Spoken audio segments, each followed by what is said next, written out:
Hello everybody, I hope you're having a wonderful day, and today I would like to share with you my final thoughts on the We Knife Co. and Gavco Knives collaborative work right here. This is a hyphen. This is a model that came out, I want to say about a year and a half, maybe 2 years ago. It might be a little bit far out, but this is not a new design, and I'm pretty sure this is not the first time you guys are seeing it. But if you would like to stick around to hear my thoughts on the design and the execution overall, let's hang around, right?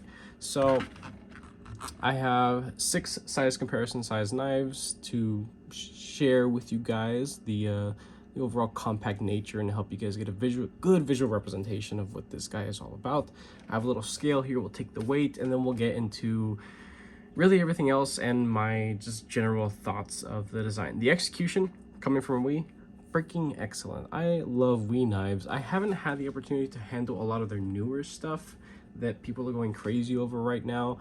I've just kind of steered clear from it because from what I see in corresponding with their current pricing, I think it's a little up there, and I've been hearing similar things from other content creators, and I am most definitely not made of money. So if other people who are getting things for free are saying that they don't feel like it's worth what other customers and people like me who buy all their stuff for content purposes and for their own personal collection, of course, if they're saying that they don't feel like it's $350+, then I'm probably not gonna get it unless I really love the design. This was a knife that at the time that it came about, I really wanted to get it, but the money wasn't there. While later, I saw a post from JD for EDC. This is the individual that I bought it from, so I didn't get this brand new. You guys didn't see my typical unboxing and first impressions because I was probably busy at the time and I just forgot to make the content, and I was just excited to receive it and just open it on my own. Probably should have made the video anyway, but just for content purposes. This guy is about $250, right? Brand new. And even when they go on sale on online retailers, We's don't really go on sale much. They'll maybe take $10 to $25 off. That's not really, anything to be busting down doors for and punching, grandmas in the face, right? So what I got this for was significantly less than that, and I'm very happy for the price that I got it for. Now, I will say, knowing what We is capable of during the general time that this was made, I'd say, you know what, comfortably, this is a $200 at best. At max price, zero sale, $200, that's what this knife is actually worth. That's what I personally believe what this thing is worth. I got it for even less than that, so I scored. Plus JD put some skiffs in here. They're ceramic bearings, and while it may not have done a whole lot for the general smoothness and the action of this knife, I'm sure it's helped with some side to side rigidity and just, I guess, maybe adding a little bit more tightness overall, which is most definitely appreciated. So skiffs are pretty awesome. Skiffs, they also, Skiff Knife Workshop, they also have thick washers, and I would like to start mentioning that more often when I do talk about skiffs, because washer action is really fun. And I recently purchased a fuck ton of thick washers, and I tested them out in multiple different designs and made from different companies. And the ones that I've put thick washers in from We Civivi Sencut, they're awesome, as long as you have a weightier, larger blade and a deployment method that is suitable for washer action. So something with a hole or studs would be preferable. But this guy having the bearings in it, I think it's just fine the way that it is. Now, this having the typical stamped caged ceramic bearings that come directly from the factory, they're not bad at all, not at all. But with the skiffs, I think they're a lot better, so it's worth getting into it. Let's take the weight. I'm kind of doing this a little backwards. It's been a second since I've made any review content. I've just been doing other stuff. 3.5, nothing crazy, especially for the overall size of the knife. And speaking about size, I have 6 size comparison size knives that will help you guys get a good visual representation of what this guy is all about. Now, 2 of my beloved size comparison size knives have been sold recently due to some unfortunate things that have happened, and just to raise some extra funds, we got some new stuff. So just 2 new things, but a lot of other things have stuck around. We're gonna start with some small stuff. So this is damn near the same overall size as the wonderful Spyderco Native 5. Another small. This is going to be essentially the same overall size as a Benchmade bug out. Sorry, dog's barking over there. I forget the model. This is the numbered one, the FT2103. Eventually, after talking about this thing a million times, you would think that I would remember, but the FT2103, it's a free tiger knife, very inexpensive. I think it's like 30 bucks, 35 bucks for the carbon fiber one. So free tiger is a little bit longer overall, but not by much. Let's get to some mediums. Civivi Vision FG is about a whole inch longer overall. And then here we have the CMB Made Knives Predator, which is also another inch overall. The last 2 are going to be some big boys. So this is a Spyderco Manix 2. And the MSI, Microtech MSI. So yeah, so the Free Tiger and MSI are going to be joining the size comparison size knives until further notice, because I feel like they are either very popular or super inexpensive knives that a lot of people have at least seen or probably own. But if you guys didn't know, this guy, I actually love this thing so much. I bought 3 of them to gift to my 3 brother-in-laws for Christmas this past year. And they're not knife people, but they definitely do enjoy using it now. So it's really cool. All right, so I guess just go ahead and talk about this thing. So this is a little bit different than stock. Of course, I mentioned before that there are skiffs in here. Also, there is a little bit of flair with anodization here from JD. He did a light gold, light yellow anode work on all the hardware, which is really cool. I love the pop of color that he added to it. One little thing that I noticed later on is he ended up doing a stone wash over the typical bead blast finish that Civivi does. It's a wonderful, clean, consistent finish, but I do enjoy the tumbling kind of stone wash that he did. It's supposedly supposed to hide a little bit more wear and things like that. Well, not supposedly, yeah, it does actually hide more wear, but if you have any like harsh marks, it'll definitely still show up past it. And so there is a very large line right there. So that's something that I could definitely take care of in the future. Also, when he went ahead and sharpened it, he, I think, went a little overboard and gave it some nicks right here. This side's perfectly fine. There's a little one right there, not a big deal, not the end of the world.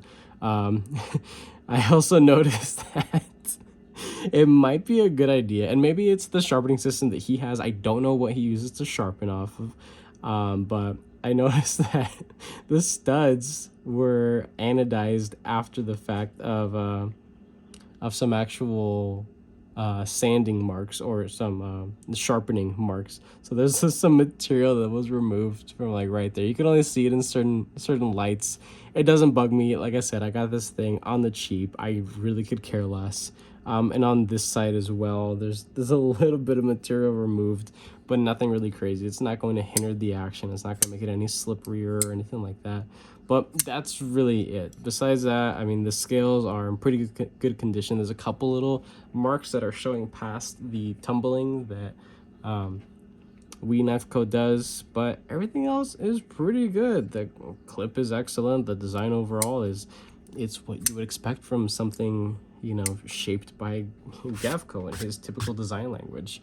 But talking about the price in relation to what this thing is, you have 20 CV blade material, which, you know, the industry standard kind of low-balled HRC. All right, fine. You know, it doesn't look like they're going to listen to the community anytime soon to bump it up by 1 or 2, which would be really nice.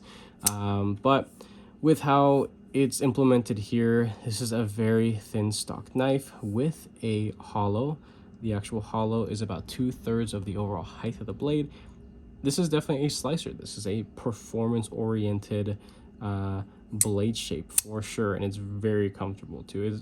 As I showed you with the size comparison size knives, this is compact. It's subcompact. It's a small knife. So a lot of people may not really care for this design because it is so small. One thing that kind of just went through my head when I first got this is that, you know what, this would be a really cool knife if there was a large or XL. I think an 8-inch version of this would just be wacky, and I would probably get one because the shape of this in hand, I mean, if it's a little bit bigger, it would be just as welcoming, and with a little bit more usable cutting edge there. Now, this is really all that I need in my personal life, right? And, you know, day-to-day use, I'm not doing any hardcore stuff. Paper and plastic, that's what I say. That cardboard and plastic, that's all I really go through. Maybe some stuff in the kitchen, maybe a couple little cutting open some like dense cardboard or plastic packaging, but that's about it. I don't really do any hard use kind of stuff. So the construction of this is very simple. It's just a standard frame lock. It's nothing fancy, with no fancy opening methods and things like that. No button or crossbar or super this, that, and the other. It's just a good tried and true frame lock. You do have a hardened steel insert that has a over travel stop tab and a ceramic detent ball inset into there, and T8s all across the board, which I absolutely freaking love. T8 for the studs, for the pivot, the hardened steel insert, the 2 for the pocket clip there, and for the super minimal hardware, you have just the 1 barreled standoff right there. So obviously all titanium, which is really nice and beautifully contoured. So it's not the hardest contour, but it is noticeable in hand. Very smooth and soft overall, no harsh edges or anything like that. It's a very well finished piece for sure. No internal milling, but at the weight, what was it, 3.4, 3.5, something like that. It's not really anything that would be worth doing, but for the price that it came at, I would expect for there to be some effort put into internal milling, or maybe just some milling here on the outside. It is a small knife that's relatively slick on the outside, and I think maybe just a little bit of extra added decorative surface texture would be welcoming for people who maybe aren't the biggest fans of something that is just this kind of plain and smooth overall. But knowing this would probably be a $300 knife if there was a little bit of I guess tactile milling just for some added texture and grip. But again, as I mentioned, this isn't a hard use design by any means, so very simply made, nothing really crazy, nothing really fancy about it. Do I think it is a great design? Yeah, I absolutely do. I love that you have a dedicated forward finger troll. Now this is a design that I guess is a little bit questionable. Not everybody likes a forward finger troll. They would prefer a little bit more cutting edge there because they value extra cutting edge. I personally value comfort. If I want a larger knife, I will just use a larger knife. That's it. For what this thing was made to be, I think the execution is wonderful. I think this the actual construction and how the design was implemented and actually produced by I think it is spot on with what Gavco, I'm assuming, intended it to be. And this is kind of funny because I've actually handled an older, not a new one, but an older Gavco custom. I was probably like the 3rd or 4th owner and added a modification to it. I sold it on Blade Binge. I bought it on Blade Binge, sold it off on Blade Binge. It was a cool experience, definitely, but I think this is definitely more my speed. I value something like this over that custom, even though this is made in China by versus something that's made here in the US, in Florida, right? But I'd rather have this in the pocket, honestly. It's just a little bit better. And you know what? I haven't handled any of the new customs. Why? Well, because they're like 1,000 plus, and I don't really have that kind of money burning hole in my pocket. So I think it's a wonderful design. It's a safe design. You can't pick out that tip at all, which is really nice. I do enjoy the minimal hardware, as I mentioned earlier. It's just the one little barrel standoff right there, and everything else here is just floating, and it's empty. There's nothing in the way. This is a very knife. I guess this is a knife. This is a very easy knife to maintain because there really isn't any crevices or anything hindering you from just taking a can of compressed air and just blowing it out for any pocket lint. And this is a knife that has actually seen a good bit of pocket time, so it has definitely amassed a good bit of lint within the pivot, and I've cleaned it out, and it gets smoother and smoother every time I clean it out, of course. But I do enjoy this quite a bit. I'm very happy to have it in my collection. If I did purchase this brand new at that $250 price point, honestly, I would probably be a little bit disappointed. I think, you know, as I mentioned earlier, I think that it's a little bit overpriced for what it is. The execution is great, but this is a $200 knife every day of the week. $250, that's kind of a stretch right there. If maybe there was a little bit of texturing or maybe some internal milling, just anything else that would give this thing a little bit more justification. That, you know, money is time, right? So if more time was spent on this, you know, it would warrant the price. But this is so simply made that well made, right? It's so simple that I really don't believe it warrants the price tag. Now, a couple little other things that I do appreciate about it is that the relief cut, while it looks relatively tight right there, you have the tiniest little bit of texture right there. It would have been nice. You see the little texturing there on the lock bar right there. If they just did that the whole way around, I think that would look really cool. But whatever, that's just me. But you do feel it's just a little bit of added surface texture there that helps you to not slip off and actually disengage that lock very easily. Very easy to interact with this knife, not cumbersome in any means. The deployment is absolutely excellent with the studs. I do plan to heavily modify this thing once I get some practice. I recently got in a Dremel, the model 4300, with a bunch of cool little attachments and extra tungsten carbide bits. I'm going to be carving crap out of this thing up once I get some practice on some other titanium, but I want to do some work to the spine of the scales. I want to actually toss those studs, and I want to do a avocado shaped hole right there. And that's that's probably pretty much it. I'm going to be redoing the finish on the blade to what, you know, the really aggressive stone washing or dark wash that I do. That's just my thing. I'm good at doing that now that I've done it a million times. So I'm going to do that. I'm probably going to strip the ano off of everything else that's staying and just make it a little bit more me. So I want to try doing green. I think green would be really cool, something that's semi-polished. I think that would be pretty wacky looking, and it would be a you know, customized or something that I would enjoy. So, but yeah, I do like the design overall. I think it's cool. I don't mind that the clip is essentially half the length of the overall handle. It's not something that's going to snag onto anything. I do enjoy that the clip is also milled very beautifully, and it's not just a typical clip. This is exactly the same kind of clip that Gavco does. So we didn't go and just throw one of their basic ass clips onto the popsicle style clips or their bent titanium clips on it.